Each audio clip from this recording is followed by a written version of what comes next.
Every day in the City of Toronto, we see countless examples of men and women in the Toronto Police Service doing the thousands of things that make a difference in the quality of people's lives and the safety of our city.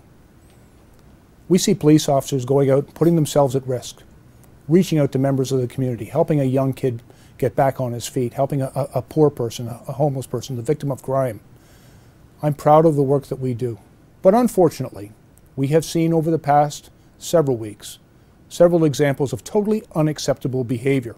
Behavior which undermines public confidence and public trust in us, behavior which damages our reputation, and behavior that none of us can accept.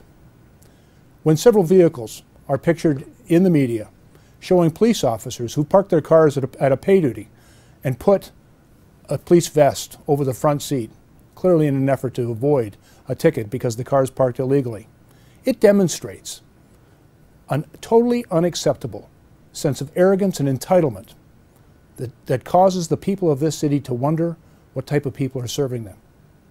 When we see examples of police officers who are being abusive, insulting, arrogant, or racist in their comments with the public, it undermines public confidence in us.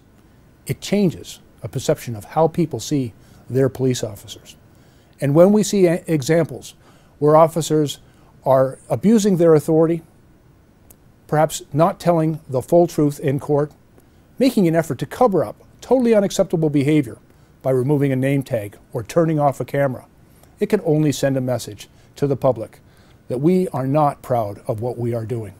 I know, like me, when you see examples of police officers conducting themselves in a way which is totally unacceptable, inconsistent with our values, our honor, our reputation, and our relationship with the public, I know it makes you angry because it makes me angry. I don't like having to explain to my family, my friends, and my neighbors why some individuals who are members of my service would conduct themselves in this way.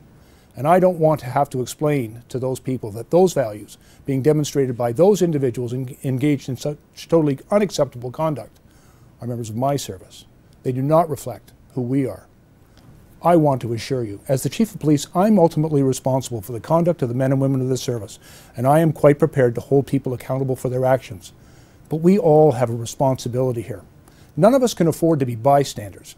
When you see conduct that is not acceptable, when you see someone demonstrating that arrogance and sense of entitlement, when you see someone abusing their authority, when you see somebody doing something as stupid as turning off a camera, removing their name tag, or uttering something which is offensive, insulting, or racist, you have a responsibility to say, that's not consistent with my values, that's not the police service I want to belong to. Each of us has that responsibility. Supervisors have to supervise. Unit commanders must take responsibility for their units, but every member of this service, regardless of the job that we do, has to know that those individuals engaged in such unacceptable behavior damage and diminish us all. We are the victims of their ignorance.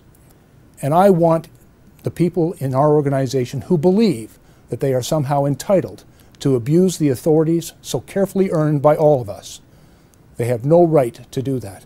And if you want to be an idiot, you don't get to be an idiot wearing our uniform. You don't get to be an idiot diminishing our organization, and you cannot hide behind the badge to abuse the authorities so carefully earned and so carefully used by all of us. We're going to show you some video examples of some of the behaviors that I've been talking about. The problem with these video clips is not that they were captured on video. The problem lies in the behavior.